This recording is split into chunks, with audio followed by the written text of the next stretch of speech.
Hey folks, we're here for the coin roll hunt that we've been waiting for, well, for over a week now.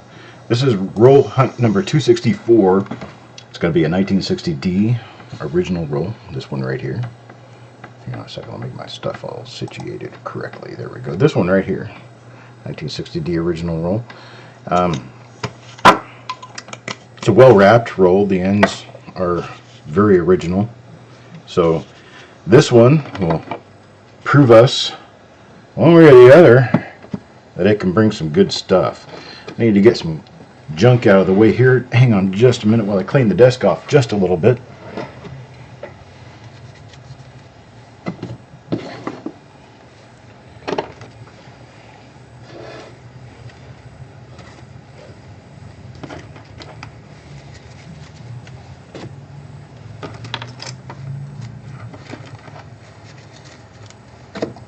There we go.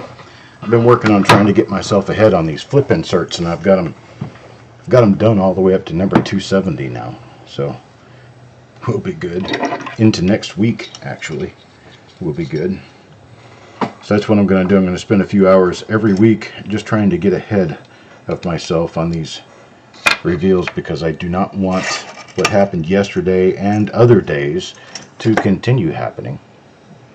Hello, Jim and Joe. How you guys doing? Well, it's right at 2 o'clock, so I think it's about time for us to go ahead and get started on this. I'm going to get my little tool out here, and I'm going to start prying my roll open.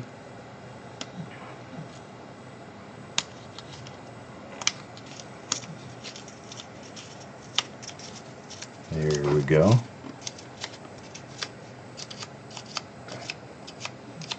Got that end open. Work on the other end here.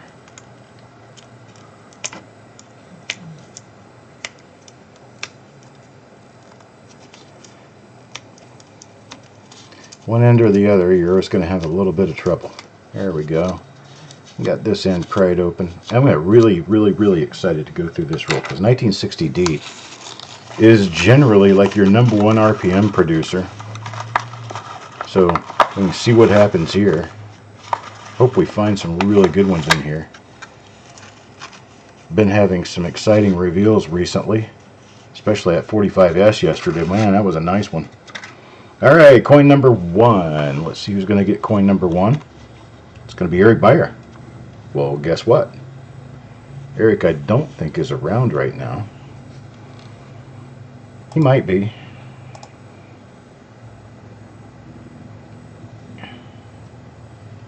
Alright, let's see what we got here for the first coin.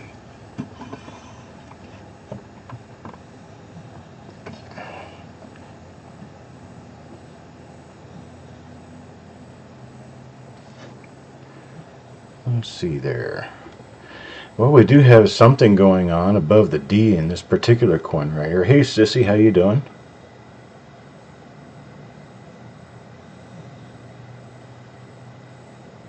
Oh, that's yeah, that's not metal. It's a little pickle spot on the coin I thought was raised. Well, jumped off the ledge on that one. So that one's got a heavy die scratch inside the 9, or almost like a die gouge. Let's check everything else and see if we have a double die perhaps.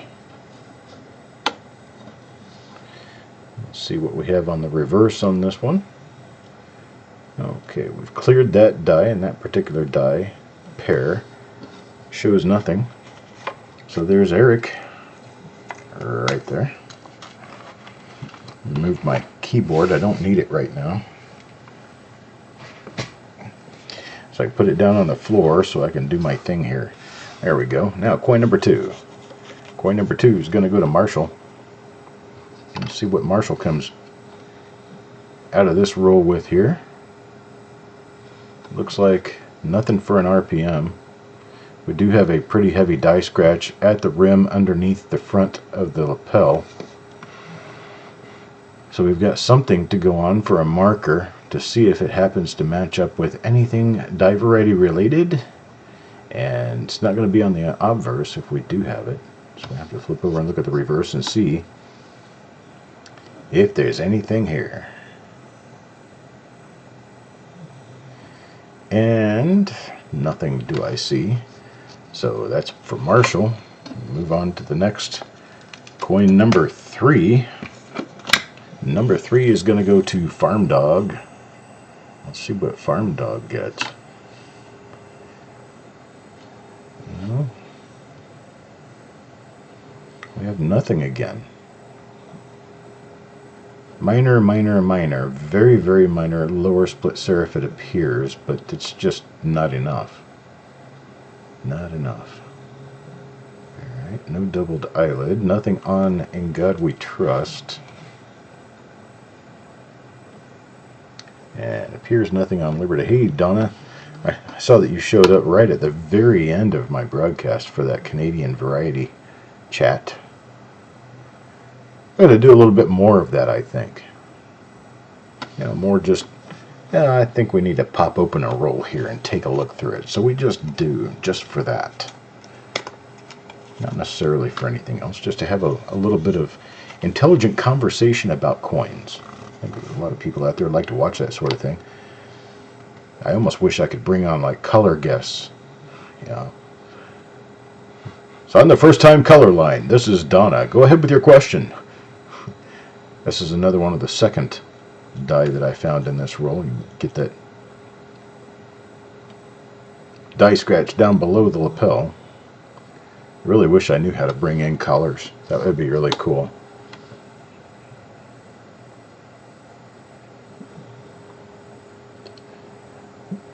Call us now at 1-800-COPPER.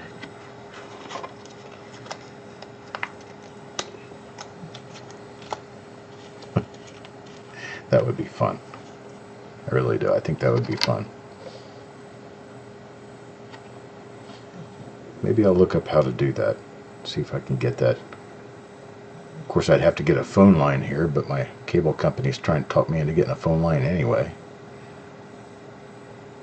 Get a phone landline jacked into here, and then I can use that to take calls.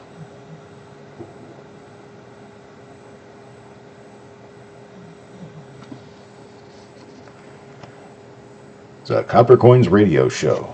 There you go. That's what it could be.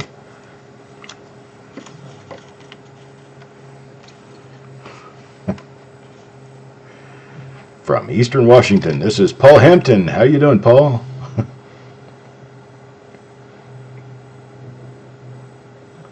9 different RPMs. 7 attributed and 2 you couldn't attribute. That's really cool, CMOS. I want you to send me pictures of the wrappers when you get stuff like that. So I'll, unless they're tubed, if they're tubed, send me a picture of the label on the cap or anything to help me identify whether or not there's any family members. Let's see, what I sent to you was probably original bank wrap rolls, and you're probably talking about a particular batch. I think I know, but if I had a picture of the wrappers, I'd be able to identify those for sure, if they have brothers and sisters out here.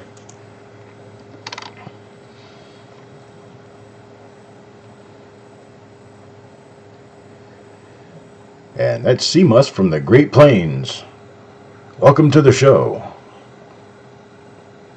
Yeah, my cable service includes a phone line. But the thing with me is I'd have to invest in a 1-800 or a toll-free line.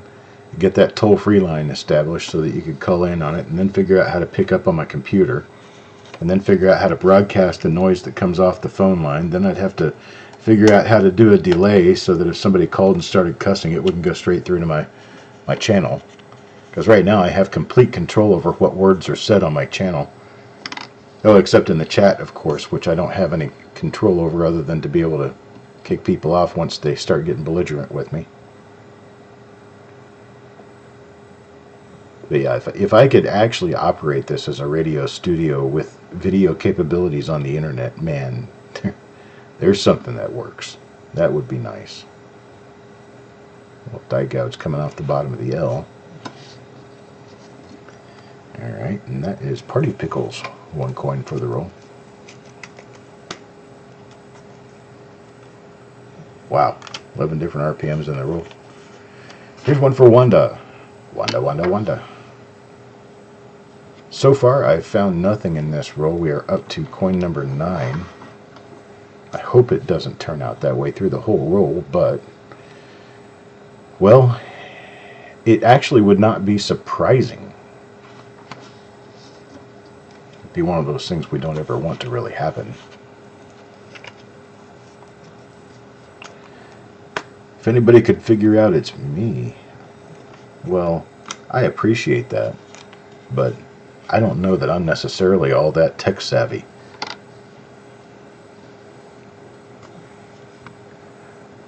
Yes, things are better today. Thank you, Time Travelers Coin Exchange.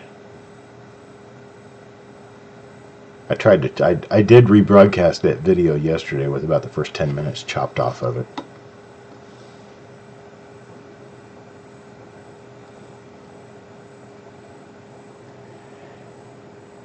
If I ever get to send you any more rolls, CMOS, make sure that you set the wrapper off to a special place while you're looking through the roll, and then note on the wrapper what you got out of the roll, and then put the wrapper aside. That way when you see others with the same wrapper, you have a decent idea what's inside,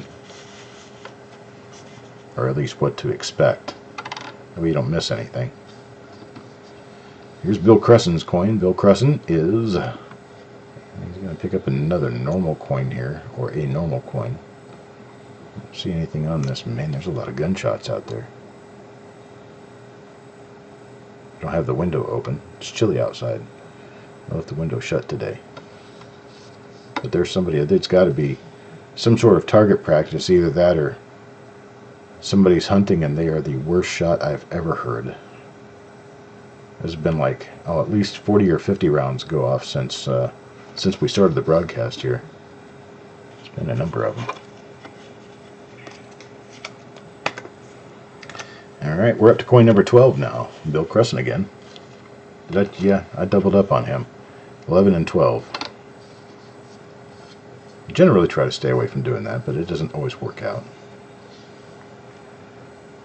What I do when I make the name chips on the sheet, and they're alphabetical in order. And so what I do to separate people up a little bit is I divide all of that into about 4 stacks, and then I feed the flips from the 4 stacks. That way it mixes. It's kind of like shuffling a deck of cards. That way it makes sure, first of all, that I'm not in any way being influenced by whose name is on the card. The card goes in there. If it's on the top of the stack, it doesn't matter who it is. And then it also helps avoid duplication from one coin to the next for a particular individual. That works sometimes, and it doesn't work other times.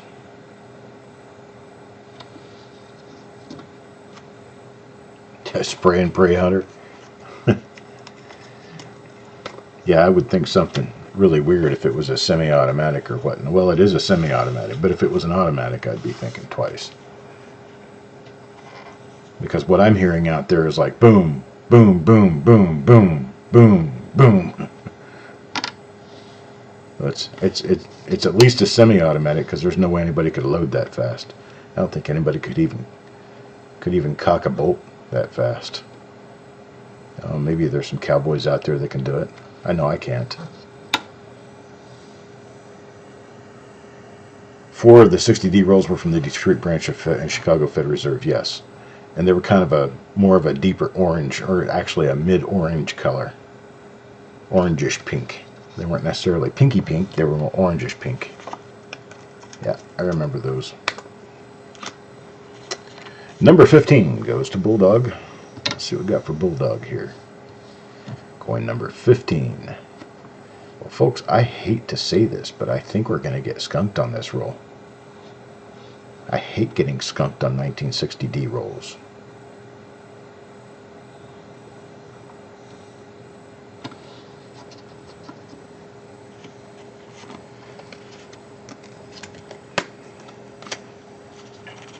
Nothing says bad luck like opening a roll from a year that has over 200 RPMs and you can't find one of them.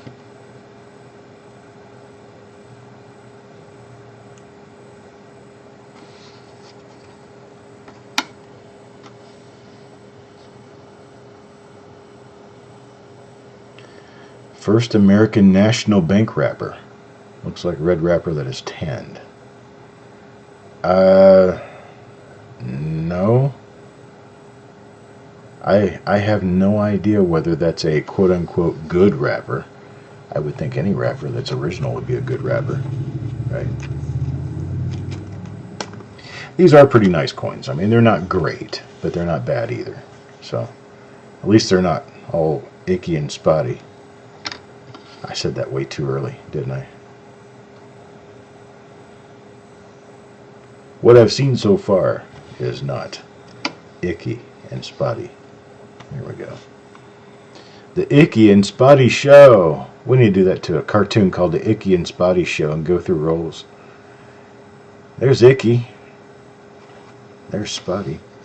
So I wonder if coins itch when they get grime all over them. You know, if they have a personality, if they could ever itch.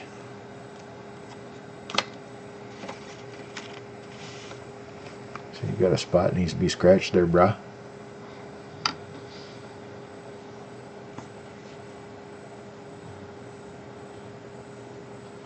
Nice, nice. I would appreciate seeing that sometime, C-Mus.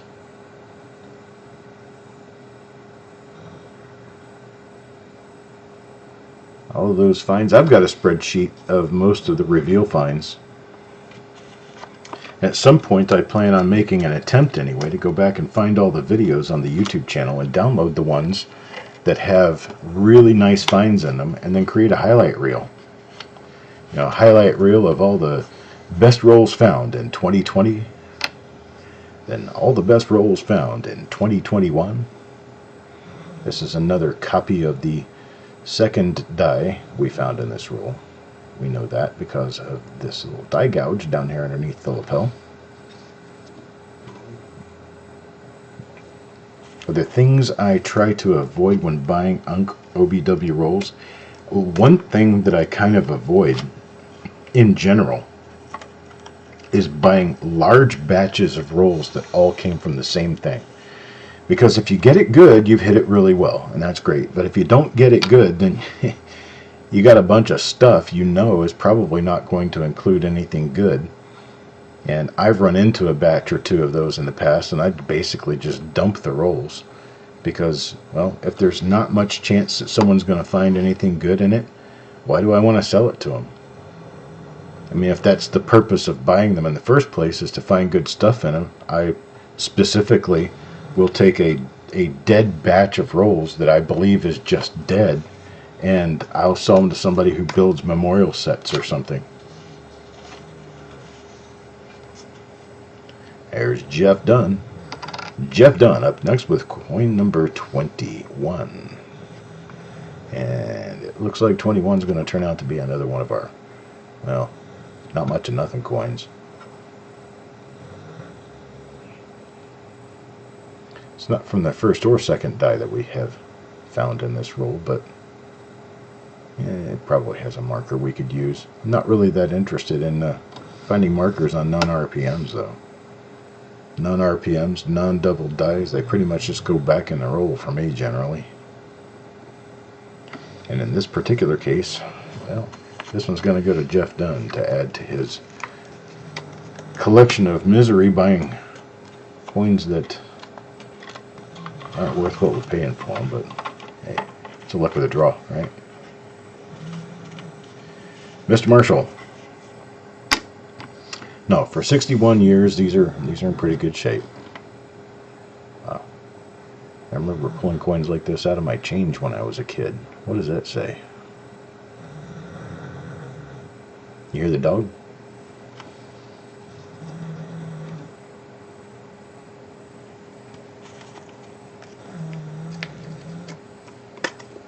Give him a second to make noise for you.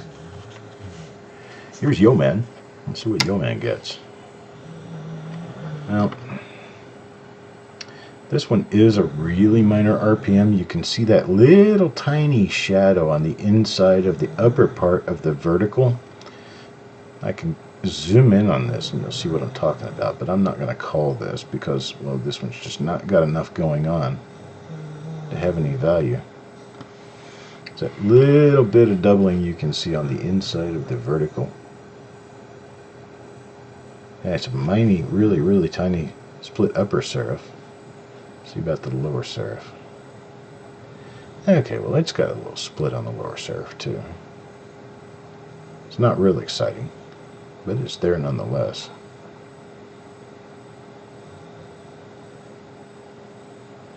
You collect rolls in general?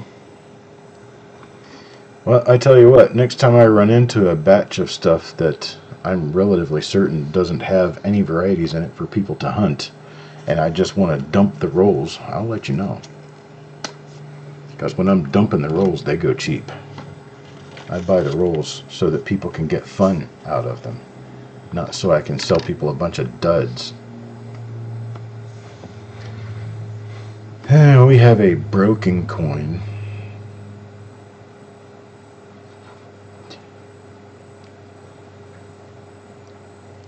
No RPM and a decent size hit on the mint mark. So that's going to take me nowhere. I'm going to try to get another reveal done. I've got 2 more reveals for today. Let me see. Let me bring them up on screen so I can see what is going on. Let me go to... I have to bring them up so I can read them off to you, but you guys can copy down what I say if you like. I'm going to my YouTube studio, and I believe I did them every hour and a half today. Let me see. My live broadcasts. I have 265 scheduled to come up on at 3:30. So that's about an hour from now. So I have them every hour and a half. So I've got 264 was at 2 o'clock, 265 is at 3:30, and 266 will be at 5 o'clock. So I've got a 5 p.m. And then it is Sunday, so we've got Jessica's auction this evening. And if I have time after the auction, I have a couple of rolls I'd like to do a dig on. One of them's a 60 plain, and the other is a 60D.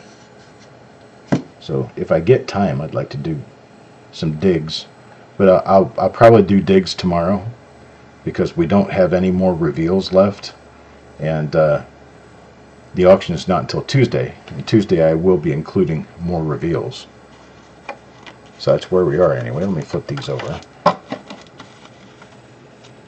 There we go. Number 25, Sissy Atwell.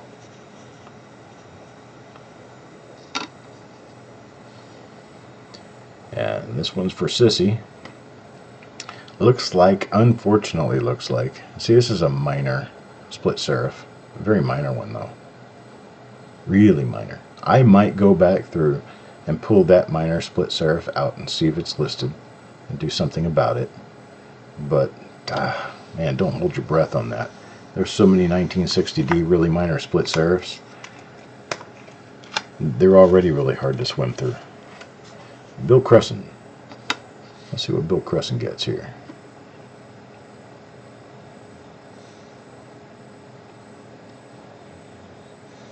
Nope.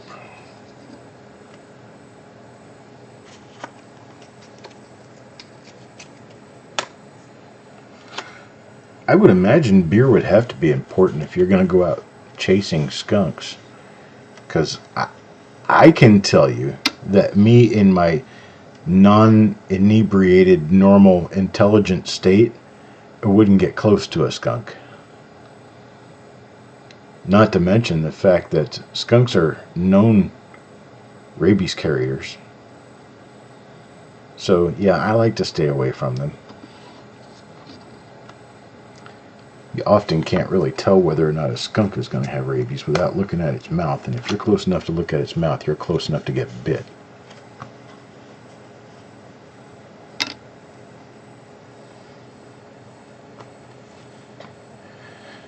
Coins and ghouls. Your best result that I have heard, your best fix for this that I have heard, is going to be that you unsubscribe from the channel and resubscribe from the channel.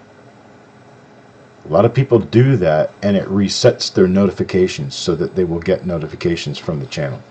Why you're losing notifications from the channel, I have no clue. I really don't know. Not something I can give a good answer for. But I have heard there's a fix, and I have heard the fix works most of the time.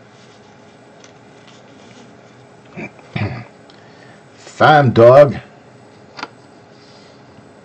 Let's see if Fime Dog got anything here. There's one of those ones that has a very minor doubling on the vertical bar. I don't think I'm inclined to keep anything like that.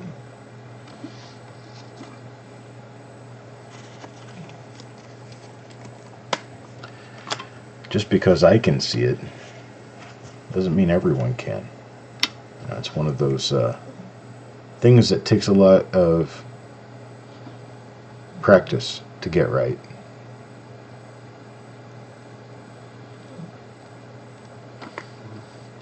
And once you've got it right, you don't ever turn around. It's like riding a bike. You always know how to ride a bike. It doesn't mean that you can, just you always know how. I know how to ride a bike. I probably still could, but I haven't in years.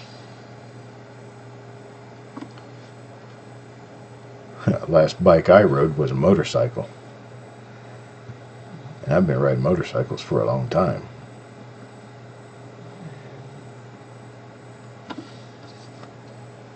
And there, we're on coin number 31 now. Was for Orig. We're going to move on to coin number 32 now. Hey, Bulldog. Coin number 32, Adam Chambers again. We have not found a single variety in this roll that is worth merit. So we are meandering our way through a dead roll. So, or what I believe is a dead roll. I mean, we could end up with something closer to the end, but it's not looking promising at this point.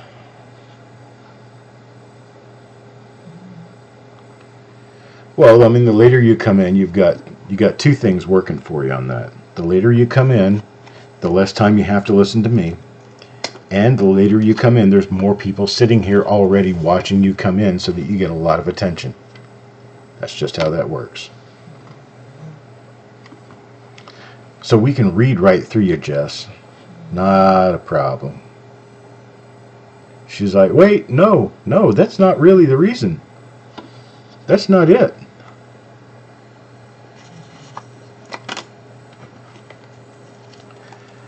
Really? I'm not getting your notifications.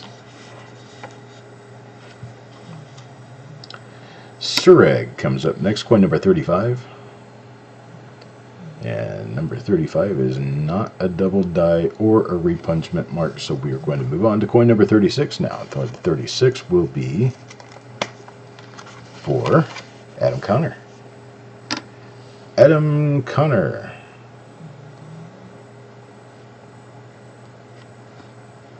Little minor split lower serif. Is it good enough? No, not really. Just nothing there.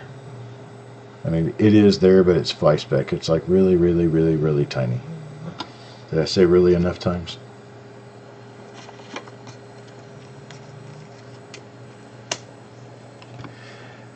Dinner prep at 2 o'clock in the afternoon?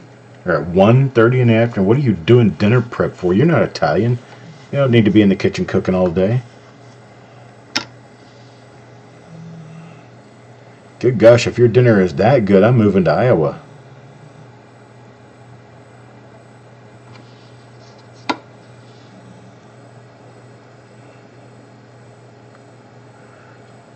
Oh boy, tell you what.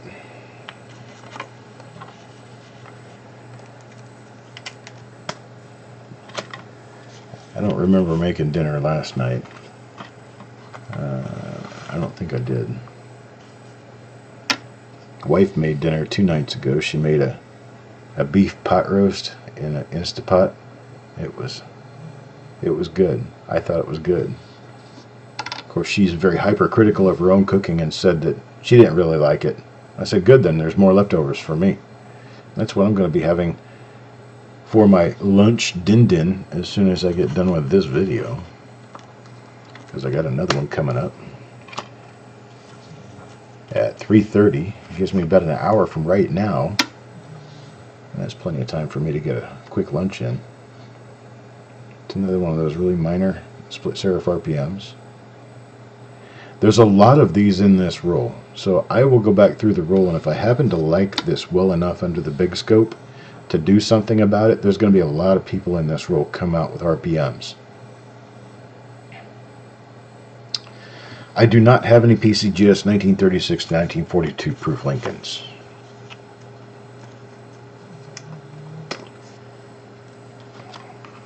Okay, Coin Junkie, you can keep your weird Canadian food up in Canada, because I don't like peas. Yuck. Peas? That's just... ugh. Peas, that's what they make dog food out of. I don't have any at all, Time Traveler's Coin Exchange. The earliest proof I have right now is 53. 41, coin number 41. We'll go to Jeff Dunn, and we have another one of our little minor split serif RPMs. It's not going to be one I'm going to be able to call. You love peas? Yeah. I love lima beans. Said no one ever. Lima beans have to have like a full cup of butter and a pound of salt in them to have them come anywhere close to having enough moisture and flavor to bother eating.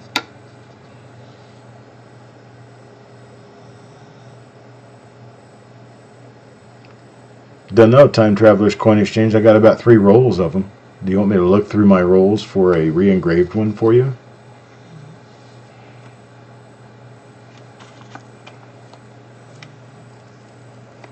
$53 is about where my proof hoard starts. So I've got rolls of them. Alright, still nothing on the event mark here. Oh, I'm sure they are. I've just never really dug through any of them. They're just kind of sitting here, kind of looking pretty in my box. Alright, coin number 44, back to Jeff Dunn again. Jeff Dunn gets coin number 44, another non-RPM, non-double die. I think that's what we're going to end up with for these last few coins in the roll. We've got 6 left. 45 goes to our big winner for yesterday, Joe McBride.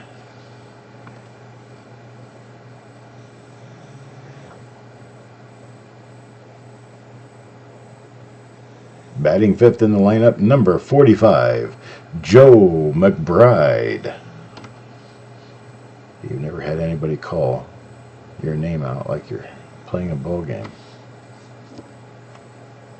I've done proof reveals before, Time Traveler's Coin Exchange. I don't want to do a 53 proof reveal. I'd have to charge too much for it. What'd Joe get yesterday? How about a beautiful 1945 Lincoln sent with a struck through dropped letter on the obverse. And Joe, I have contacted my guy, and I will be sending it in to PCGS. We will see what happens.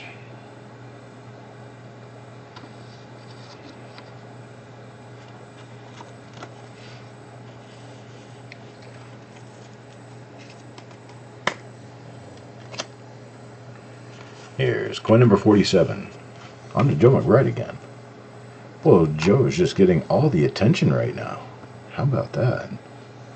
Joe, you feeling special right about now? All your normal coins are coming out. We're talking about your coin from yesterday, which will be taking a trip to California soon. I was told that I'm welcome to piggyback on their submission, and they submit about once a month. So I'll get the coin to him and they'll get it submitted sometime this month. I don't know exactly how much the submission is going to be and all, but I'm about 95% sure that it is a genuine struck through dropped letter, and that struck through dropped letter is from the reverse side of the coin, which makes it even more scarce, which I imagine if you wanted to sell it would probably bring somewhere in the neighborhood of $200 to $250 or more. So yeah, you got a great deal on that one. And I'm glad to see that too. I honestly am. I love it when people get good deals out of the rolls that I send to them, or get really high value coins out of the reveals I do. Trust me, folks, what we're going through right now is not my favorite thing to do. I don't like looking at 50 normal coins and telling people, well, that's what you're getting. But unfortunately, that has been the case this time around. This is a complete dud roll. I'll go back and I'll take a look through again to kind of check through and be sure that I haven't missed anything. But that's what it is, folks. Is what it is, right? Unfortunate, but we do have one of our first ever 1960 D dud rolls. There it is, all 50 coins. The 45S, not the best. We did a 1956 proof reveal one time where the whole roll was 1956 proof, and we found the DDO FS 101 or whatever it is, and then we found the DDR. We found the really big DDR, the one that was a shift to the south, and so those are kind of tough. Those are really scarce.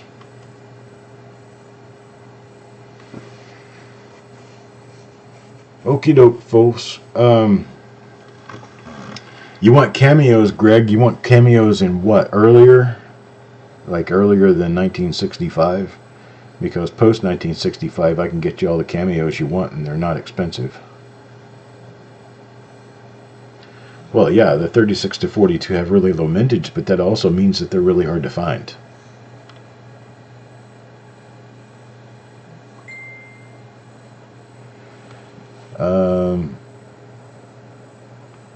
Is that your bank account number, maybe? Because I'm writing it down. Just tell me what it is, and then I'll... Mintages. Mintages of... Oh, he turned it off. We have to go to the replay to see it now.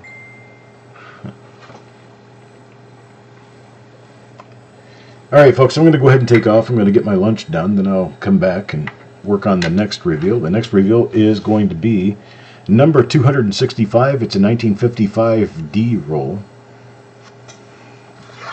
This particular one is, let's see, who is this? Fed Reserve Bank of Chicago, Illinois. So there's our 1955 D roll that we'll be opening up here shortly. It's going to be about 1 hour from now. So you guys take care. Anybody who has the opportunity to come back, I welcome you and would enjoy your company. Anyone who does not have the opportunity to come back, I hope you have a great Sunday. And I hope everyone here has a chance to stop by Jessica's auction later on today. It's at 6 p.m. Central Time. 6 p.m. Central Time, 7 p.m. Eastern. So you guys have a great afternoon, a great evening, and I will talk